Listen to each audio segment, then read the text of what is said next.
नमस्कार, मैं मृदुला श्रीवास्तव सी न्यूज भारत में आपका स्वागत करती हूं। वक्त हो गया है न्यूज बुलेटिन का। खबरों के इस बुलेटिन में हम बात करेंगे चतरा की, जहां सचिवालय परिसर में माता शबरी पूजा जयंती समारोह का हुआ आयोजन। साथ ही हरदोई के सकरौली गांव में हुई बुजुर्ग की हत्या। आगे जानेंगे कहां मनाया गया महान स्वतंत्रता सेनानी बुद्धन राय वर्मा की 42वीं पुण्यतिथि। ऐसी तमाम खबरों पर करेंगे विस्तार से चर्चा। प्रतापपुर मुख्यालय रामपुर पंचायत सचिवालय परिसर में शुक्रवार को माता शबरी पूजा जयंती समारोह का आयोजन किया गया, जिसकी अध्यक्षता कमेटी के अध्यक्ष रामदयाल भारती एवं संचालन दिनेश भारती व नरेश भारती ने संयुक्त रूप से किया। इस कार्यक्रम में मुख्य अतिथि के रूप में अखिल भारतीय भुइया समाज कल्याण समिति के अध्यक्ष दुलाल भुइया एवं विशिष्ट अतिथि के रूप में भुइया समाज के जिलाध्यक्ष उमेश भुइया, मंत्री प्रतिनिधि भोला प्रसाद, जब सदस्य प्रतिनिधि संतोष राणा, आलम, मुखिया संघ अध्यक्ष किशोर यादव, मनीष सिंह, आशीष भारती, मोती पासवान व काशिफ प्रजा उपस्थित थे। कार्यक्रम को संबोधित करते हुए मुख्य अतिथि अखिल भारतीय भुइया समाज कल्याण समिति के राष्ट्रीय अध्यक्ष दुलाल भुइया, माता शबरी भुइया समाज के निर्माता हैं। हम लोग सभी इनके वंशज हैं। माता शबरी शराब पीने एवं मांस वाले खाने को विरोध करती थी। उन्होंने माता शबरी जयंती के अवसर पर केंद्र एवं राज्य सरकार से राष्ट्रीय अवकाश की मांग की। कार्यक्रम की शुरुआत के पहले मुख्य व विशिष्ट अतिथि ने माता शबरी तथा दशरथ माझी के फोटो पर पुष्प चढ़ाकर माल्या अर्पण किया। इस मौके पर चंदन दास, सुरेंद्र भारती, विगन भारती, पिंटू भारती, बबन तुरी, सलाउद्दीन खान, बूची खान, शिवरतन यादव समेत सैकड़ों महिला पुरुष मौजूद थे। सुंदर और बड़ा लगन रहा। यहाँ के लोगों को मैंने संकल्प दिलाए कि भाई आधे रोटी खाओ और बच्चों को पढ़ाओ, और जो पढ़ेगा वही आगे बढ़ेगा, जो पढ़ेगा वही लड़ेगा। बाबा साहब का 3 मंत्र है, शिक्षित बनो, संगठित हो, फिर संघर्ष करो। यही है हमारा समाज जो है, एक मार्शल है, बहुत संघर्ष करता है। भैया जो है हमारे प्राकृतिक का समान है, हम उसके वंश हैं। ये नशा नहीं करने जानते हैं, चलाक लोग इनको नशा कराते हैं। ये नशा पद्धति नहीं जानता है, चलाक व्यक्ति इनको नशा करा के इनकी जमीन को लूट लेता है, इनके सारे संपत्ति को लूट लेता है, बेचारों को भिखारी बना देता है। इसीलिए इनको जगाने आए हैं, एक एक बात को बोले हैं कि जो मर्द लोग पीता है उसका हुक्का पानी बंद कर। ऐसा भी समय आया है जो कि घर में डेड बॉडी पड़ा रहता, और दारू और इस सब नशा पान का भी लोगों में पड़ा रहता है। लेकिन वो सारा परंपरा को हम लोग ने बंद किया है, अंधविश्वास को भी बंद किया है, और सारा चीज़ पर हम लोग समाज जो है आगे बढ़े, इसके लिए हम लोग मेहनत कर रहे हैं। चतरा से सीनू संवाददाता लकी की रिपोर्ट। हरदोई में संदिग्ध परिस्थितियों में घर के अंदर शव मिला है। घर के अंदर वृद्ध महिला का शव मिलने से हड़कंप मच गया है। वृद्ध महिला के सर पर चोट के निशान हैं। वहीं परिजनों ने हत्या की आशंका जताई है। सूचना पर एसपी पहुंचे घटनास्थल पर और लोनर थाना क्षेत्र के सकरौली गांव का ये पूरा मामला बताया जा रहा है। ये जो सर सकरौली में सुनाई आ रही है कि जो है ये घटना घटित हुई है, तो उसके लिए क्या मतलब कार्रवाई की जा रही है? ये ग्राम सकरौली है, थाना लोनार में। इसमें आज सुबह एक वृद्ध मोतीलाल मिश्रा, इनकी डेड बॉडी मिली है, जिसमें सर में इंजरी है, किसी शार्प वेपन की या किसी तरह से सर में ही हमला किया गया है। इसके बारे में परिजनों द्वारा किन्हीं लोगों पर शक किया गया है और पुलिस द्वारा विधिक कार्रवाई अभियोग पंजीकृत करके की जाएगी। तो इस हादसे में सर कितने लोग घायल हुए हैं और कितने लोगों को? तो एक ही है, उनकी जो है मृत्यु हो गई है, मोतीलाल मिश्रा की सर में इंजरीज है। हरदोई से सीनू संवाददाता आकाश गुप्ता की रिपोर्ट। रक्सौल नगर परिषद के कार्यपालक पदाधिकारी मनीष कुमार के द्वारा वार्ड नंबर 1, 2, 3, 4, 5, 6 का औचक निरीक्षण किया गया, जिसमें नल जल योजना, सड़क की स्थिति तथा उपस्थित लोगों की समस्याएं सुनी और उनका त्वरित समाधान करने का आश्वासन दिया। रक्सौल नगर परिषद के कार्यपालक पदाधिकारी मनीष कुमार गुप्ता ने क्या कुछ बताया, आइए आपको सुनवाते हैं। ये हम लोगों का रूटीन वर्क है। पहले सुबह हम लोग 7, साढ़े 7 में सभी वार्डों के साफ सफाई, नल जल, नली गली, जो मूलभूत सुविधाएं हैं इनके लिए हम लोग निकलते हैं। इसी क्रम में आज वार्ड नंबर 1, 2 होते हुए 4 और 5 इन सभी वार्डों का हम लोगों ने निरीक्षण किया है। इसी क्रम में जब हम लोग इस वार्ड में आए तो तमाम नागरिक समस्याओं को देखते हुए जब इधर से हम लोग गुजर रहे थे तो यहाँ के जो माननीय वार्ड पार्षद हैं श्री निप्पू जी और वार्ड नंबर 5 के श्री जितेंद्र जी, तो इन सब ने इस संस्था के बारे में बताया कि यहाँ पर बाबा कृष्णदास के द्वारा इस संस्था का सेवा भाव से शुरुआत किया गया था। तो हम लोगों ने यहाँ पर जो हैंडलूम वर्क है इसको देखा। उसके बाद जो इनका मूल कर्म था, जो लेप्रोसी हॉस्पिटल इन्होंने स्थापित किया है, वो अपने आप में अद्वितीय है, अनुपम है। यहाँ पर जिस निस्वार्थ भाव से रोगियों की सेवा की जा रही है, मुझे जानकारी हुई कि 1982 से ये संस्था लगातार अनवरत कार्य कर रही है सेवा भाव से। और इसी क्रम में हम लोगों ने आपस में बैठक की है। जो यहाँ के मैनेजिंग डायरेक्टर हैं श्री कृष्णा कुमार जी, इनके साथ भी हम लोगों ने विचार विमर्श किया है कि किस प्रकार हम लोग जो शहरी रोजगार मिशन है NULM, national urban livelihood mission, उसके तहत कैसे हम इनसे जुड़ सकते हैं और वो हमसे जुड़ सकते हैं। और हमारा जो मिशन चल रहा है NULM का, वो यहाँ से लाभ ले और ये जो संस्था है जो इतना अच्छा कार्य कर रही है उसका हम लोग भी कुछ उनको प्रोवाइड करा सकें। तो यहाँ पर हम लोगों ने कोई आउटलेट खोलने की बात की है, जहाँ हम लोगों की जो आसन्न बोर्ड की बैठक है वहाँ पर भी हम लोग रिजोल्यूशन लेने का प्रयास करेंगे, जिसके तहत हम लोगों से जो बन पड़ेगा वहाँ हम लोग मदद करेंगे। दूसरा, एडिशनल डायरेक्टर सोशल सिक्योरिटी अभी कुछ दिन पहले आई थी, उनका पत्र भी हम लोगों के पास आया था, जिसमें यहाँ पर जो रोगी हैं उनको स्वरोजगार के साथ साथ अगर नगर पालिका के माध्यम से किसी प्रकार का कार्य दिया जा सके तो हम लोग इसके लिए भी विचाररत हैं। हम लोग बहुत जल्दी यहाँ के लोगों को स्वरोजगार और नगर पालिका के रोजगार से जोड़ने का प्रयास करेंगे। नगर परिषद की तरफ से मोतिहारी से सी न्यूज़ संवाददाता प्रतीक की रिपोर्ट। रोहतास जिले के डेरी कर्पूरी चौक स्थित बर्मा कॉम्प्लेक्स में देश के महान स्वतंत्रता सेनानी एवं शाहबाद प्रक्षेत्र के पहले विधायक बुद्धन राय वर्मा की 42वीं पुण्यतिथि पर निशुल्क स्वास्थ्य शिविर एवं संगोष्ठी का आयोजन किया गया। स्वतंत्रता सेनानी बुद्धन राय वर्मा स्मृति शोध संस्थान द्वारा ग्रामीण विकास और चुनौतियां विषय पर संगोष्ठी का आयोजन किया गया था, जिसमें मुख्य अतिथि के रूप में औरंगाबाद से भाजपा सांसद सुशील कुमार सिंह एवं उद्घाटनकर्ता पूर्व MLC सह लोजपा रामविलास के संसदीय बोर्ड के अध्यक्ष हुलास पांडे रहे। कार्यक्रम की शुरुआत अतिथियों द्वारा दीप प्रज्वलित कर की गई, जिसके बाद नारायण मेडिकल कॉलेज एवं अस्पताल के चिकित्सकों द्वारा निशुल्क स्वास्थ्य जांच शिविर के माध्यम से सैकड़ों लोगों के स्वास्थ्य की जांच की गई। वहीं कार्यक्रम को औरंगाबाद के भाजपा सांसद सुशील कुमार सिंह ने संबोधित किया। वहीं कार्यक्रम के उद्घाटनकर्ता लोजपा रामविलास के संसदीय बोर्ड के अध्यक्ष हुलास पांडे ने कहा कि हमें गर्व महसूस होता है कि हम महान स्वतंत्रता सेनानी बुद्धन राय वर्मा के 42वें पुण्यतिथि में शामिल होने का मौका मिला है। इसके साथ ही सांसद सुशील कुमार सिंह ने ग्रामीण विकास और चुनौतियां विषय पर विस्तृत चर्चा भी की। हम लोगों को यहाँ आकर गर्व महसूस हुआ, ऐसे महान सपूत जिनकी आज पुण्यतिथि पर आयोजित कार्यक्रम में मुख्य अतिथि के रूप में आने का हमको अवसर प्राप्त हुआ। हमारे बड़े भाई कलेन्द्र प्रताप वर्मा जी ने एक बहुत सुंदर आयोजन करके एक संदेश दिया है कि आज हम भारतीयों को जो आज़ादी मिली है उसमें हमने ऐसे महान सपूतों को खोया है और इनसे हम लोगों को प्रेरणा लेनी चाहिए कि जहाँ एक तरफ हम सबों को आज़ाद कराने के लिए, भारतवर्ष को आज़ादी दिलाने के लिए सर्वस्व न्यौछावर हमारे स्वतंत्रता सेनानियों ने, वीर सपूतों ने किया है, वहीं दूसरी तरफ हम सबों को इस देश को आगे बढ़ाने को, प्रदेश को आगे बढ़ाने को प्रयासरत रहना चाहिए, ताकि जो उन्होंने सपना देखा था भारत में ग्रामीण विकास का, उनका सपना पूरा किया जाए।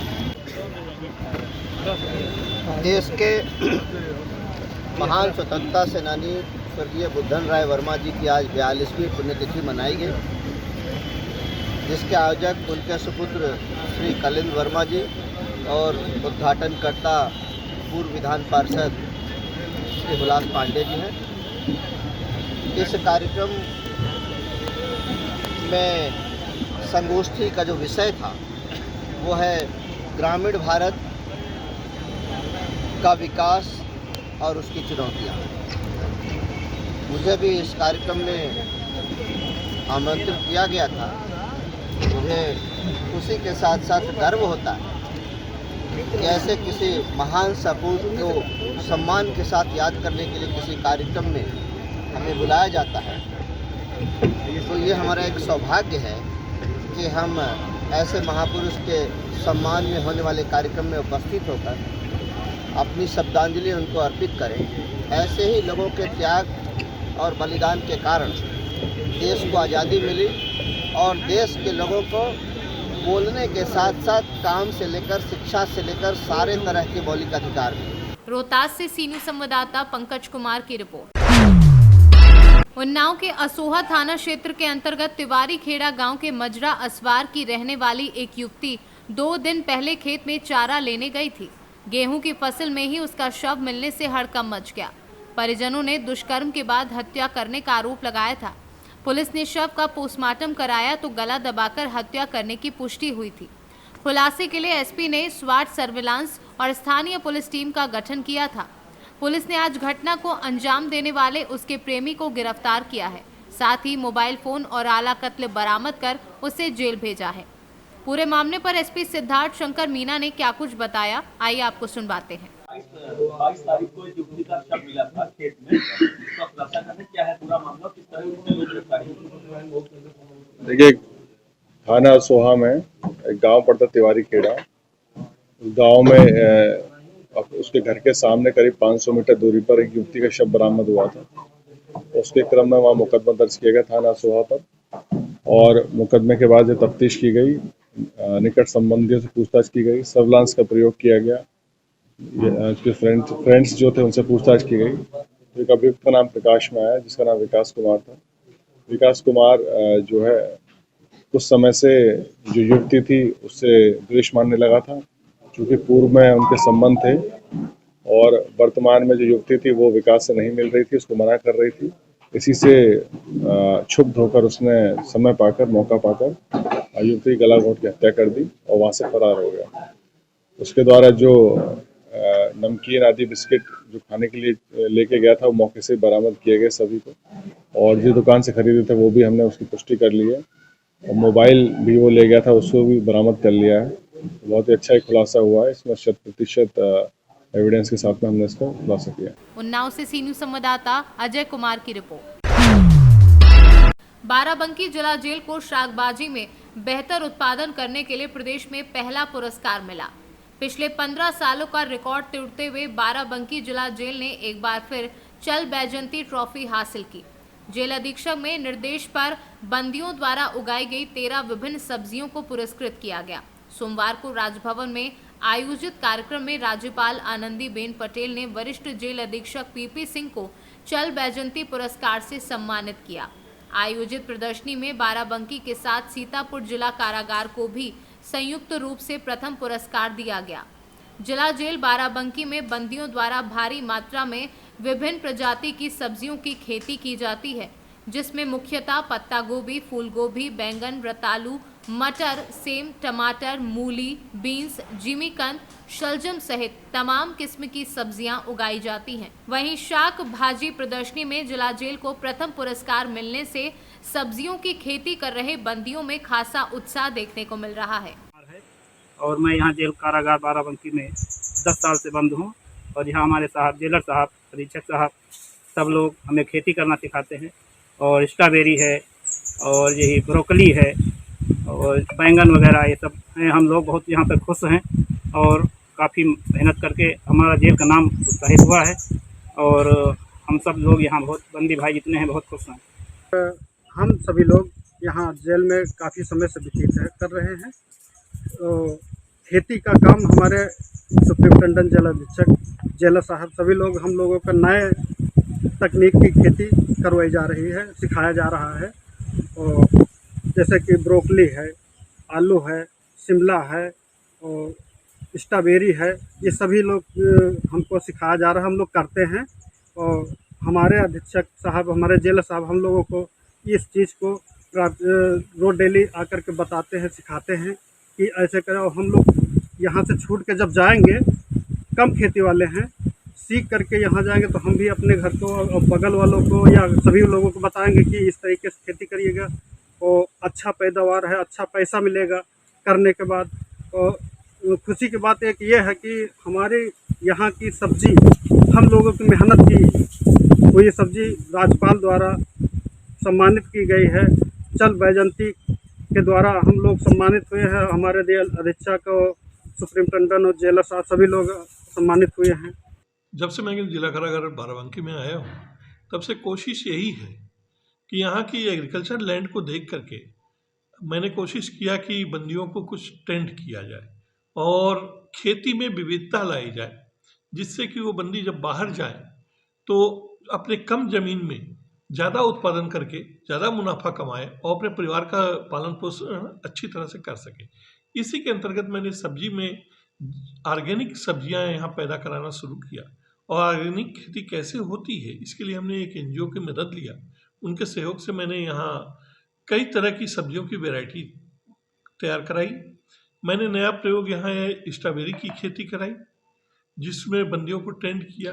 तो उन्हीं सब्जियों के उत्पादन को बेहतर करते करते ही इस बार जो प्रदर्शनी हुई है राजभवन में, साग भाजी प्रदर्शनी जो पूरे उत्तर प्रदेश की होती है, उस प्रदर्शनी में हमारी जिला कारागार को 14 इनाम प्राप्त हुए हैं, जिसमें सबसे बड़ा इनाम 75 जिलों में प्रथम पुरस्कार जो चल बैजयंती का होता है वो राज्यपाल महोदय द्वारा मुझे स्वयं प्रदान किया गया। इसके लिए जिला कारागार के हमारा स्टाफ और हमारे बंदी, जिन्होंने मेहनत करके हमारे निर्देशानुसार कार्य किया और बेहतर सब्जियां उत्पादन किया, जिससे कि आज जिला कारागार का नाम रोशन हुआ है। बाराबंकी से सीनू संवाददाता हयातुर रहमान के साथ मोहम्मद अरशद की रिपोर्ट। खबर फिरोजाबाद से है, जहां दाऊ दयाल डिग्री कॉलेज में जिला स्तरीय पड़ोस युवा संसद G20 वसुदैव कुटुंब एक पृथ्वी पर परिवार एक भविष्य कार्यक्रम का आयोजन किया गया। कार्यक्रम के मुख्य अतिथि फिरोजाबाद सांसद डॉक्टर चंद्रसेन जादौन के द्वारा उद्घाटन करके किया गया, जहां पर पीजी कॉलेज के द्वारा मुख्य अतिथि डॉक्टर चंद्रसेन जादौन का प्रतीक चिन्ह देकर सम्मान किया गया। उसके बाद समस्त मंचासीन लोगों को महाविद्यालय की तरफ से प्रतीक चिन्ह देकर सम्मानित किया गया और उपस्थित छात्राओं को वैश्य वर्क पटेल पर भारत का अभ्युदय G20 के बारे में विस्तार से जानकारी दी गई। इस अवसर पर महाविद्यालय की प्रोफेसर, प्राचार्य एवं अन्य कर्मचारीगण उपस्थित रहे। देखिए, हमारी भारतीय संस्कृति विदेशों में सराही जाती है। वसुधैव कुटुंबकम एक मूल मंत्र है हमारी भारतीय संस्कृति का, और इसी तहत G20 का अध्यक्षता करने भारत को एक सौभाग्य मिला और माननीय प्रधानमंत्री जी के द्वारा यूथ को जोड़ा। तो Y20 यूथ 20 तो बहुत सोच कहना चाहिए हमारे माननीय जो हमारे आदर्श हैं माननीय प्रधानमंत्री जी, वो बहुत दूरदृष्टि उनकी है और वो युवाओं को जोड़ना चाहते हैं, क्योंकि भारत की सोल क्या है, सोल हमारे युवा हैं, है ना, वो हमारी आत्मा है हमारे देश की। तो उनको लेकर तरह तरह के प्रोग्राम आज नेहरू युवा केंद्र के द्वारा ये आयोजित कार्यक्रम दाऊ दयाल महिला पीजी कॉलेज में किया गया और कार्यक्रम बहुत ही अच्छा था। बहुत ही अच्छे वक्ता थे जिन्होंने अपने वक्तव्य से छात्राओं को बहुत लाभान्वित हुए हमारी छात्राएं। तो बहुत सुंदर प्रोग्राम था। इस कार्यक्रम के में क्या मैसेज जाएगा छात्रों में? क्या देखिए, यही मैसेज है छात्राओं के लिए, आपको हताश नहीं होना है और आगे बढ़ते जाना है। ये आपका प्लेटफॉर्म है, आप रोजगार के लिए आगे बढ़ते हैं। प्रधानमंत्री जी ने बहुत सारी योजनाएं रोजगार के लिए बच्चों को किया है, फ्री में ट्रेनिंग है। जैसे आज मैं सुन रही थी, जिला उद्योग वाले आए हुए थे और उन्होंने बताया बच्चों को कि किस तरह अगर आपकी नौकरी नहीं लगती है तो आपको हताश नहीं होना है, मंजिलें और भी हैं, तो आप व्यवसाय की तरफ भी जुड़ सकते हैं। फ्री में ट्रेनिंग है 1 मंथ की, बच्चों को सर्टिफिकेट दिया जाएगा। और प्लस पॉइंट ये था उसमें कि गवर्नमेंट की तरफ से जो हमारी बैंकें हैं वहाँ से उनको कम ब्याज पर पैसा मिलेगा अपना व्यवसाय खड़ा करने के लिए। तो बहुत कुछ बच्चों ने आज सीखा, बहुत सुना उन्होंने, क्योंकि सुनने से बहुत कुछ सीखा जा सकता है। आज इस कार्यक्रम की अध्यक्षता हमारे महाविद्यालय के द्वारा की गई और कार्यक्रम तो जैसा आप सबको विदित है कि ये नेहरू युवा केंद्र के द्वारा ये कार्यक्रम था आज। तो सभी अधिकारियों को बहुत बहुत धन्यवाद देना चाहूँगी कि हमारे महाविद्यालय को उन्होंने चुना इस कार्यक्रम के लिए। धन्यवाद देना चाहूँगी माननीय सांसद जी को, जिन्होंने यहाँ आकर हम सबको कहना चाहिए कि हम बहुत बहुत आभार देना चाहते हैं अपने सांसद जी को, क्योंकि उनसे उनका जो स्नेह है सबके प्रति, जो भी फिरोज़ाबाद से है सबके प्रति स्नेह है। जैसा मैं सर के बारे में सुनती हूँ, आज मिली तो मुझे बहुत अच्छा लगा सर से मिलकर। आज दाऊदयाल डिग्री कॉलेज में पड़ोस सेवा संसद कार्यक्रम का आयोजन हुआ है। इस पड़ोस सेवा संसद कार्यक्रम को G20 की अध्यक्षता के साथ जोड़ा गया है। इस कार्यक्रम का उद्देश्य ये था कि जो G20 की अध्यक्षता भारत इस बार कर रहा है उसमें युवाओं की किस तरीके से प्रतिभागिता हो, तो युवाओं की प्रतिभागिता सुनिश्चित करने के लिए युवा कार्यक्रम एवं खेल मंत्रालय Y20 का आयोजन कर रहा है।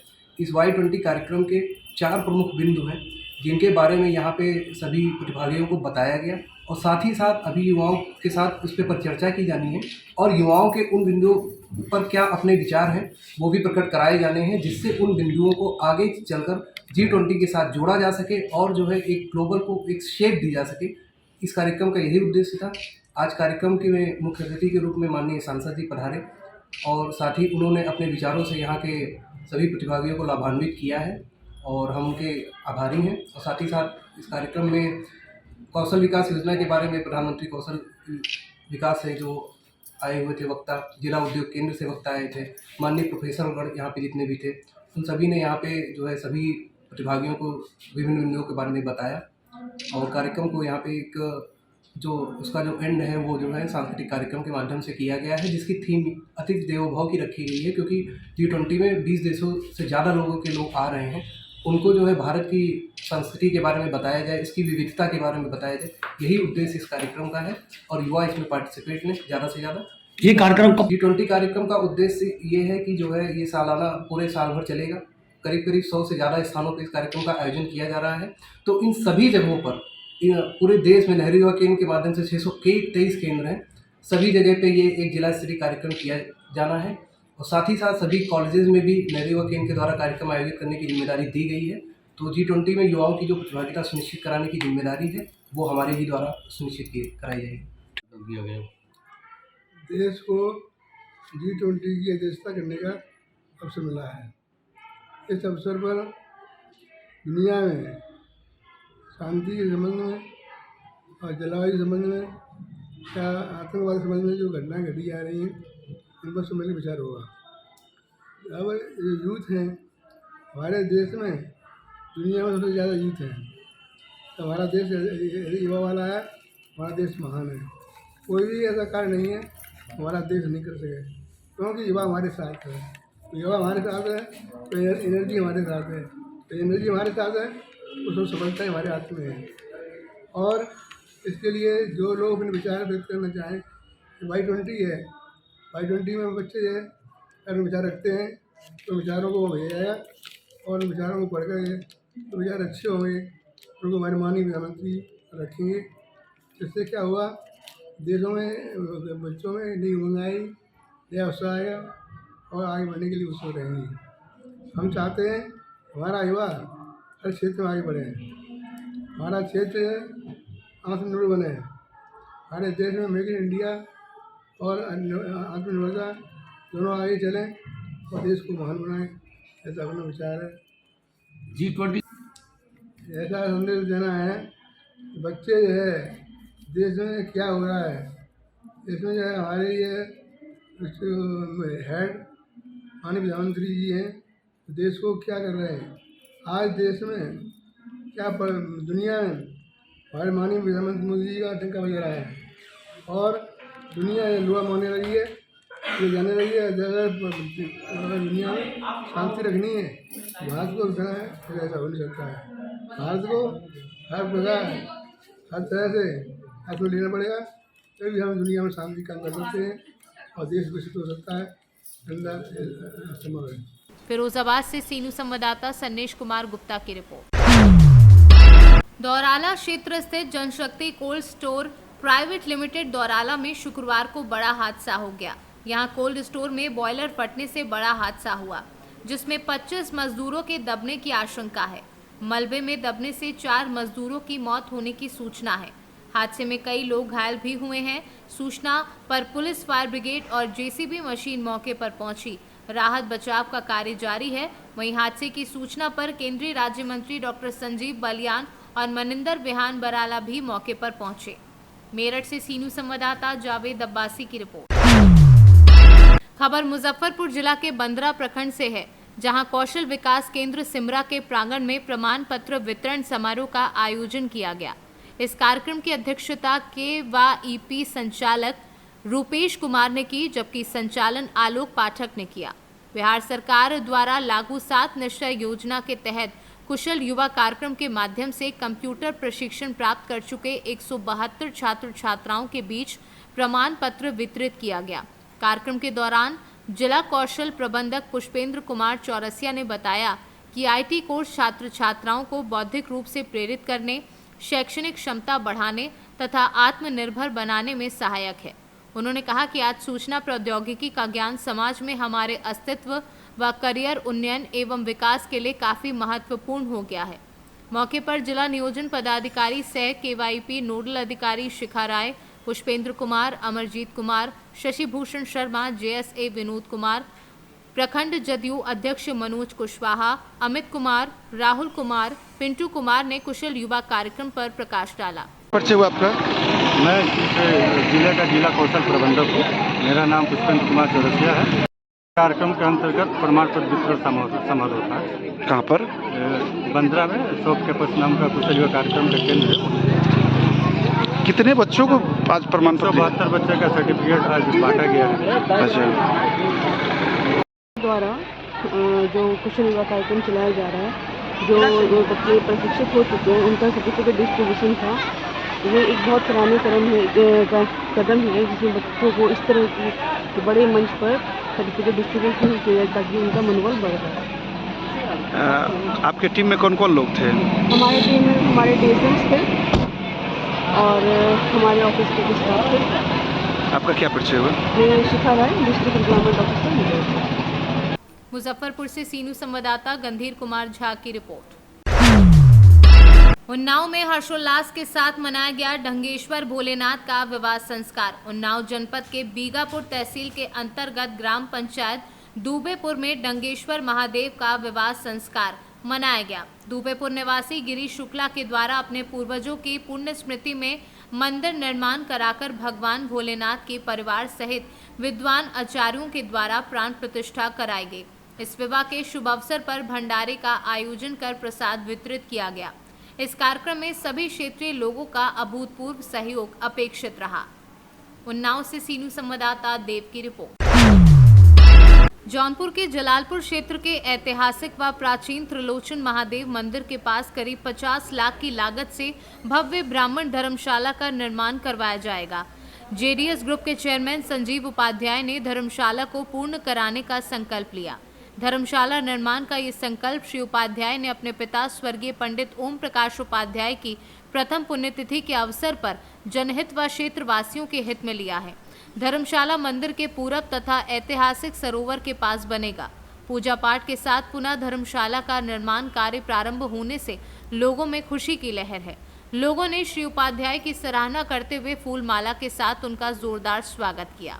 इस अवसर पर मुख्य रूप से गुड्डू उपाध्याय, कमलेश शुक्ला, कमला पाठक, रामल लीत दुबे, प्रहलाद मिश्रा, शुभम चौबे, पंकज रजनीश आदि लोग उपस्थित रहे। क्या कार्यक्रम था यहाँ पर? यहाँ पे हम लोग अपने परम पूज्य पिताजी श्री ओम प्रकाश उपाध्याय के स्मृति में धर्मशाला का निर्माण करवा रहे हैं, जो हमारे ब्राह्मण समाज के लिए समर्पित होगा। उसी की आज जो है अपने यहाँ पे भूमि पूजन वगैरह किया गया है।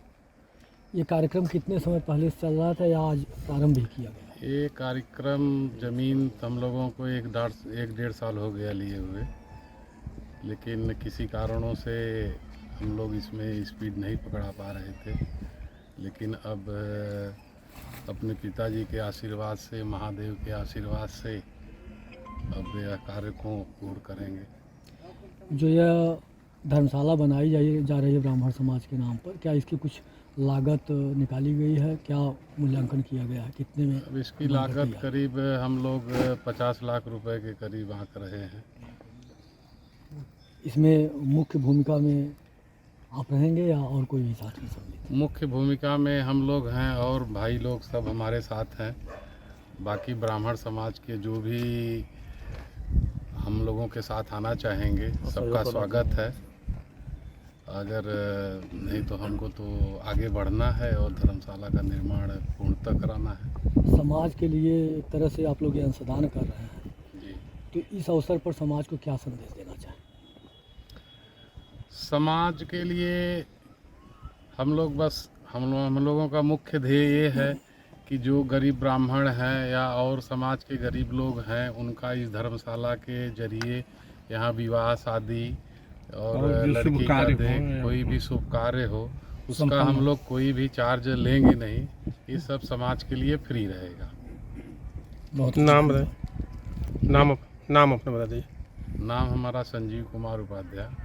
किसकी स्मृति में बनवाया जा रहा है? ये हम अपने पिताजी श्री ओम प्रकाश उपाध्याय की स्मृति में बनवा रहे हैं, जो समाज को, ब्राह्मण समाज को समर्पित होगा। जौनपुर से सीनू संवाददाता पंकज मिश्रा की रिपोर्ट।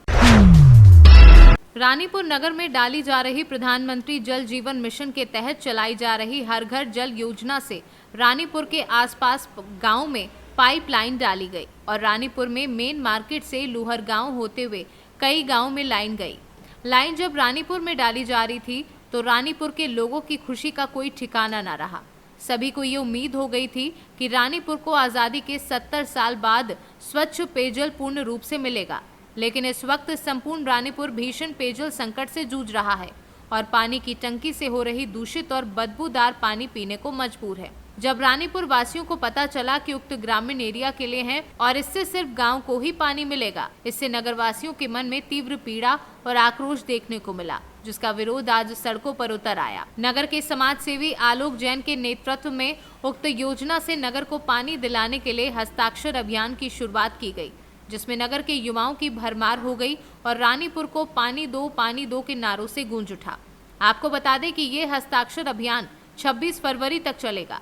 किस बारे में अभियान चला रहे हैं सरकार? ये माननीय प्रधानमंत्री जी की महत्वाकांक्षी योजना थी, जो कि जल जीवन मिशन के द्वारा हर घर जल योजना चलाई जा रही थी, जिसके तहत सरकार का उद्देश्य था कि शहरी और ग्रामीण क्षेत्र के लोगों को स्वच्छ जल मुहैया हो किसी भी तरीके से। इसके लिए सरकार ने करीब 3,60,000 करोड़ रुपए का पैकेज मिला था इस योजना के लिए।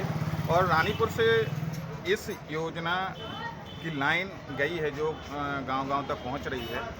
हम ये कहना चाहते थे, जब हमने अधिकारियों से बात करी तो वो कह रहे थे रानीपुर में के लिए इसका पानी नहीं है और रानीपुर में इतना भीषण पानी की समस्या है जिसके लिए लोग परेशान रहते हैं। महिलाएं, बच्चे दूर दराज से पानी लाते हैं, कई किलोमीटर उन्हें चल के जाना पड़ता है और मात्र एक रानीपुर में पानी की टंकी है जिससे जो पानी की सप्लाई होती है वो शुद्ध नहीं होती है, वो भी बदबूदार और गंदा पानी की सप्लाई होती है।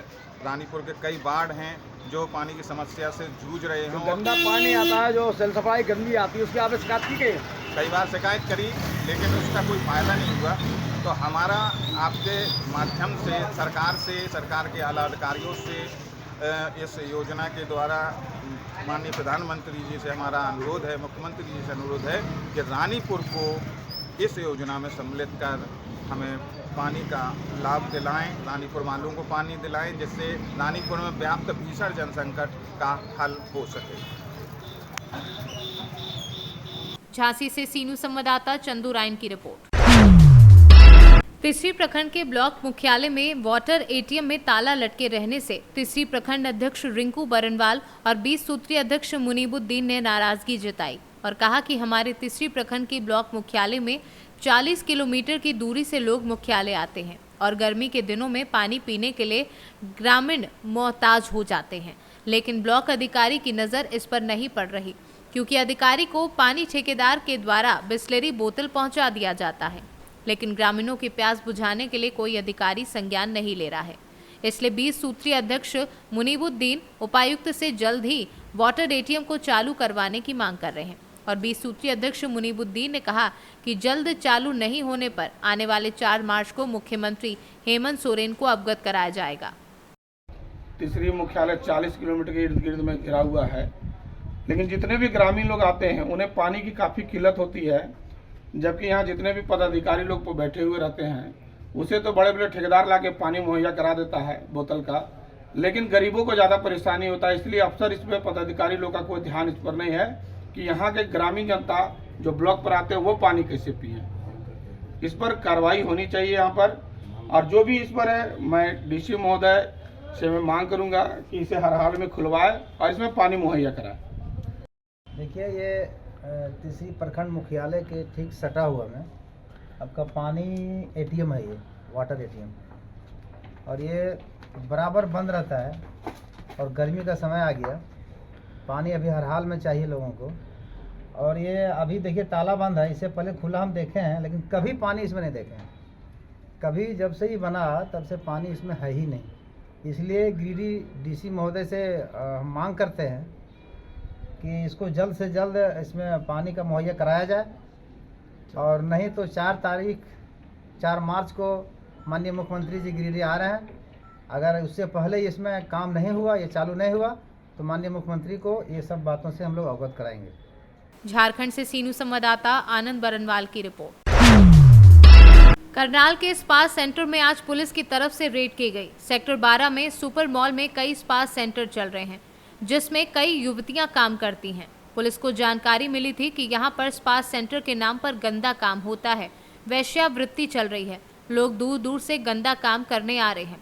पुलिस की कई टीम डीएसपी मुकेश और सिविल लाइन थाने के एसएचओ की अगुवाई में यहां पर रेड करते हैं। 3 अलग अलग स्पा सेंटर में रेड की जाती है, जिसमें कई युवतियां और अंदर आपत्तिजनक हालत में मिलती हैं, जिसके बाद उन्हें गिरफ्तार कर लिया जाता है। अलग अलग स्पा सेंटर से पुलिस ने 11 लड़कियों को गिरफ्तार किया है, वहीं 4 युवकों को भी पुलिस अपने साथ ले गई है। लड़कियों के मोबाइल फोन, पर्स भी पुलिस ने अपने कब्जे में लिए हैं।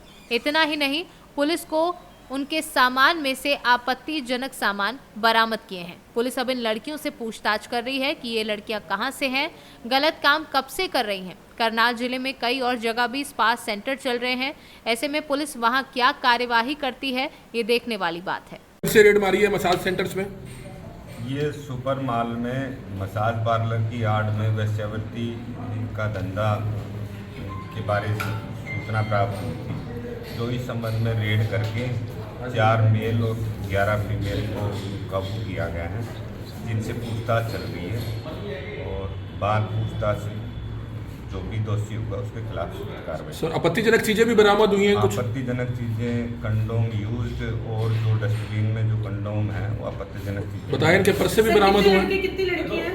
11 लड़कियां हैं, 4 लड़के हैं। कहाँ के रहने वाले हैं सर, कुछ पता? उनके बारे में पूछताछ कर रहे हैं, उनका स्टेटमेंट रिकॉर्ड कर रहे हैं, उनके मोबाइलों को खंगाला जा रहा है, उनसे पूछताछ की जा रही है। तो शहर में और जगह भी सर चल रहे हैं स्पा सेंटर? जहाँ के बारे में भी सूचना प्राप्त होगी वहीं के बारे में सख्त कार्रवाई की जाएगी। सर, पुलिस लगातार जो है ऐसी रेड करती है, पहले भी सुपर मॉल में रेडें हो चुकी हैं, लेकिन फिर भी लगातार ऐसे स्पा सेंटर किस तरीके से चल रहे हैं सर? जिसके बारे में सूचना पुलिस को प्राप्त होती है उसके बारे में कार्रवाई की जाती है, मालिक के खिलाफ भी, और जो इसको चला रहा है या इसमें जिस धंधे में जो भी इन्वॉल्व है उनके खिलाफ। तो टोटल स्पा सेंटर कितने थे सर? लाइसेंस वगैरह होता है कोई इनके पास चलाने? सुपर मॉल में कुल 7 के करीब स्पा सेंटर थे, जिनमें से 3 स्पा सेंटर से 15 लोग। इसको रेड के दौरान कुछ पता चलते ही भाग भी गए। सर, पहले भी कार्रवाई होती है, छूट जाते हैं, फिर दोबारा उसी काम में लग जाते हैं सर?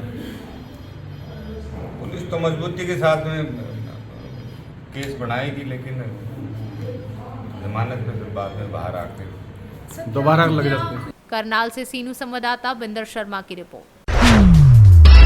जनपद कानपुर देहात के नवसृजित नगर पंचायत रनिया के खान चंदपुर गांव में घटिया किस्म की सामग्री से इंटरलॉकिंग सड़क का निर्माण हो रहा है। ग्रामीणों ने अधिकारियों, ठेकेदार और जेई पर भ्रष्टाचार का आरोप लगाया है। बता दें कि जनपद कानपुर देहात के नवसृजित नगर पंचायत रनिया को 31 दिसंबर 2019 को रनिया कस्बे से नगर पंचायत घोषित किया गया था। पर 3 साल गुजर जाने के बाद भी नगर पंचायत रनिया गंदगी, सफाई जैसी समस्याओं से जूझ रहा है, लेकिन अधिकारी सुनने को तैयार नहीं है। कुछ दिन पहले सी न्यूज़ भारत चैनल ने रनिया सदर बाजार में शौचालय को लेकर खबर चलाई थी, लेकिन अधिकारी खबर चलने के बावजूद भी समस्या पर ध्यान नहीं दे रहे हैं। क्या नाम है, क्या समस्या है? सर जयचंद पाल नाम है जी। कहाँ रहते हैं? खानचंदपुर में रहते हैं। ये इंटरलॉकिंग का निर्माण किया जा रहा है, किस तरीके से सामग्री यूज की जा रही, क्या लग रहा है? एक भी परसेंट इसमें सही नहीं है। टोटल मोहरम हो या ईंटें हो, टोटल पीला पीटी ईंटा यूज किया जा रहा है। इसमें कोई भी गुणवत्ता नहीं, हाथ से ईंटा टूटता है और पूरा एक तरफ से बिल्कुल आलम अंधेर चल रही है। जैसे क्या लगता है कि जो सामग्री लगाई जा रही है वो किस तरीके की सामग्री लगाई जा रही है? बिल्कुल घटिया किस्म की सामग्री है, थर्ड पार्टी से भी 4th क्लास कहा जा सकता है। इसको एक भी परसेंट इसमें गुणवत्ता नहीं है। मसाला वगैरह लगाया जा रहा है वो किस तरीके से?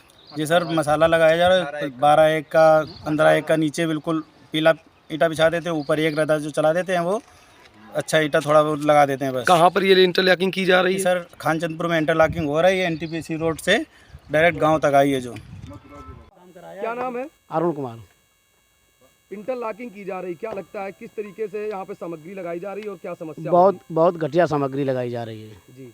ये इंटरलॉकिंग में ये पीला पेटी लगाया जा रहा है ईंटा, जो पीला पेटी नहीं लगाया जाता है। अच्छा, कौन सा लगाया जाता है? अव्वल लगाया जाता है। अव्वल एक नंबर। और क्या ये समस्या है और क्या लगा रहे हैं? और जैसे कि मसाला काओ पूरी टाली में काओ 3 बोरी काट दें। अच्छा। मसाला पीला बिल्कुल मोरम अलग दिखाई दे रही है उसकी। क्या लगता है कि पूरी घटिया सामग्री से यूज किया जा रहा है? हाँ, पूरी घटिया सामग्री से यूज किया जा रहा है इसको। कितने मीटर का है ये रोड लगभग? अब ये तो नगर पंचायत वालों को जानकारी होगी कितने मीटर पास हुआ है, क्या है क्या नहीं है। कितना ईंटा अभी तक लगाया जा चुका है इस तरीके का? ये तो पूरा लगभग 4000 ईंटा लगाया जा चुका है। तो पूरा ईंटा इसी तरीके से लगाया? हाँ, इसी तरीके से लगाया गया है। क्या नाम है भैया, क्या समस्या है? मेरा अमित पाल नाम है जी। समस्या ये है कि सभी लोगों ने बताया, हमने भी देखा, हम लोगों ने आकर के इधर ईंटा बहुत घटिया क्वालिटी का पीला लग रहा है, पीला पेटी। ठेकेदार से बात की तो बोले भैया धोखे से आ गया। तो ये धोखे से क्या है, जितना भी मटेरियल लग रहा है सब गड़बड़ी लग रहा है। इधर अधिकारियों से बोला गया और सभी को हिदायत दी गई, फिर भी ठेकेदार समझ नहीं रहा है। कितने मीटर की इंटरलॉकिंग की जा रही है? तकरीबन 350 मीटर की है, 350 मीटर की इंटरलॉकिंग है। और यहाँ देखिए कि दोनों साइड में, इधर भी और इधर भी ऑलरेडी इंडस्ट्री लग रही छोटी छोटी। और ये खरंजे जो है ये 300 मीटर वल्ली 300 मीटर चौड़ा। तो हम लोगों की यही मांग है कि ये खरंजा कम से कम 4 मीटर का होना चाहिए और उच्च क्वालिटी का निर्माण किया जा रहा है। इसमें कौन कौन सी ऐसी जो सामग्री लगा रहे हैं जिससे ये पूरी तरीके से घटिया समझ में आ रही है, क्या है? मोहरम भी 3rd क्वालिटी की लग रही है और ईंटा भी बिल्कुल घटिया ईंटा, मतलब ऐसा जो हाथ से टूट जा रहा है। आप देखिए ये है अपने पास, ये हाथ से टूट जा रहा है। ये हाथ से टूटने वाली चीज़ है क्या? ये हाथ से टूट जा रहा है, बिल्कुल मिट्टी का, बिल्कुल घटिया क्वालिटी का। ठेकेदार से बोला गया तो ठेकेदार कह रहे हैं कि मसाला गलती से आ गया। लगा रहे हैं इंटरलॉकिंग? मसाला 18 का लगा रहे हैं ये मसाला। इधर जानकारी हम लोगों की, बिल्कुल लाल मसाला दिख रहा था, तो 18 का मसाला लगा रहे हैं। कानपुर देहात से सीनू संवाददाता दीपक श्रीवास्तव की रिपोर्ट। फिलहाल के लिए इस न्यूज बुलेटिन में बस इतना ही। देश और दुनिया की तमाम खबरों को जानने के लिए देखते रहिए सी न्यूज भारत। हर खबर आपके साथ, आपके हाथ।